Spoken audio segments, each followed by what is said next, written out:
Award-winning author and Michigan native Kelly Aten Kylan brings heroines to life in a variety of blended LGBTQ fiction genres.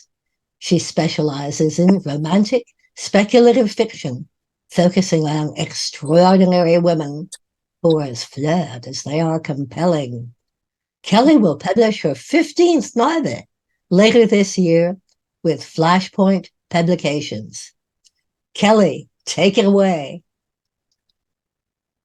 I'm going to read from chapter 20 of my most recent book, The Last Scion of Ra. This is a superhero romance that takes place in the same universe as my novel Children of the Stars. 18 years after the Chromadeck uprising of 2020, the world is a very different place. Kaylin Ra-Evan lands on Earth, a planet where aliens exist and refugees are fast-tracked to citizenship in many countries. Her tale encompasses the age-old notions of loss, love, and found family. Kaylin tries to navigate her new life on Earth, as well as a romance with Genius CEO Leah Lockheed Tuck, all while honoring her family's legacy as the last of her house. She's wary of the Chromadeck Office of Restraint and Protection, a U.S. agency tasked with policing people of power regardless of their race or planet of origin. In an attempt to protect the woman she loves, Kaylin becomes a vigilante, Scion. She won't let laws or the Corp stop her from doing what's right.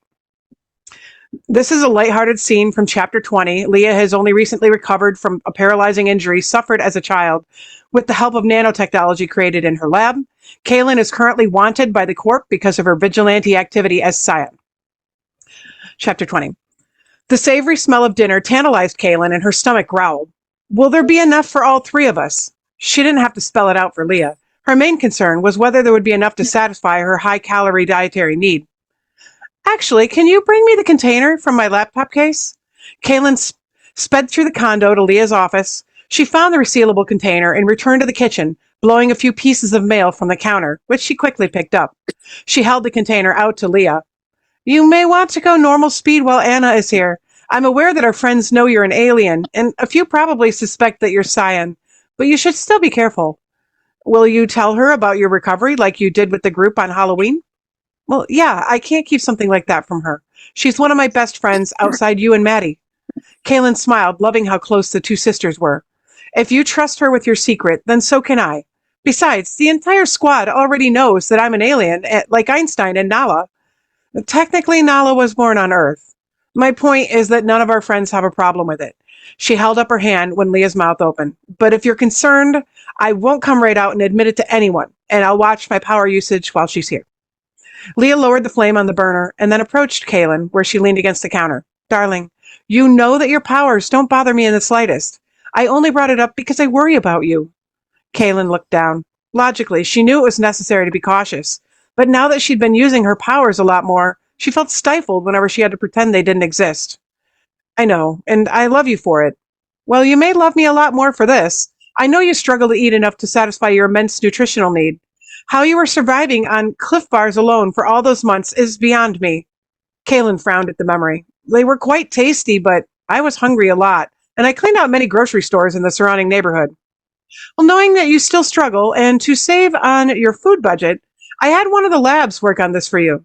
Leah opened the container to reveal dense brick-like bars inside, similar to the ones she'd been living on when she first arrived on Earth. What are those? Super compacted, high-protein, nutritional bars for extreme caloric need. Kaylin was skeptical. How do they taste? Leah looked down at the container and shook it a bit to rattle the bars inside.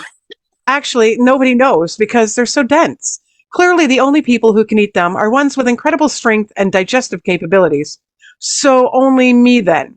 Leah laughed. Perhaps. Go ahead, try one. You're my lab rat for this. Given what I know of lab rats, I'm not sure that's an enviable title. Do you at least know the flavor? Kaylin picked one up, and Leah wasn't kidding when she said they were highly compacted. She gave it a sniff. Dr. Folkston said they went with chocolate to keep it simple. Kaylin bit down on the bar and chewed it thoroughly. While the texture wasn't as preferable as something softer, her strength meant that it was easy enough to masticate. The flavor began quite subtly, but by the second bite, it hit her in full, and she grinned at Leah. This is tasty. How many calories? 3,000. She stopped chewing for a second and looked down at the bar in her hand. It was hard to believe that such a relatively small thing could hold so much. They're good, thank you. Kaylin finished her bar and dusted her hands. Then she moved closer and gave Leah a hug and a chocolatey kiss. You smell delicious. Now I need to finish the vegetables or dinner won't be ready in time. Kaylin made a face. Or you could skip the vegetables since they are an inferior food with low caloric value. Darling, not all of us have, well, alien metabolism. Regarding that, I've noticed that I'm burning a lot more calories between walking around my apartment and the physical therapy. Though, Leah tapped her bottom lip and Kaylin recognized the twinkle in her eye. It could have something to do with my ravenous girlfriend. Kaylin grinned. I have been known to amaze even Gabe on game nights with the amount of pizza I can eat. I'm not talking about food, love. Oh. Kaylin blinked at her, then Leah's meaning hit. Oh. Her grin grew as she moved even closer to Leah. Leah put a hand against her chest. Oh, no, you don't. We have company coming over and I need to finish dinner. Maybe Anna could visit tomorrow. She's already on her way. Kaylin opened her mouth to say something, but heard the telltale sound of the elevator rising. She is literally nearly here. Do you want your chair? Leah sighed. Fine. With a burst of speed, Kaylin fetched the hover chair. Leah got herself situated in the seat seconds before the door was open. Anna stepped through, carrying her purse, another bag, and a bottle of wine.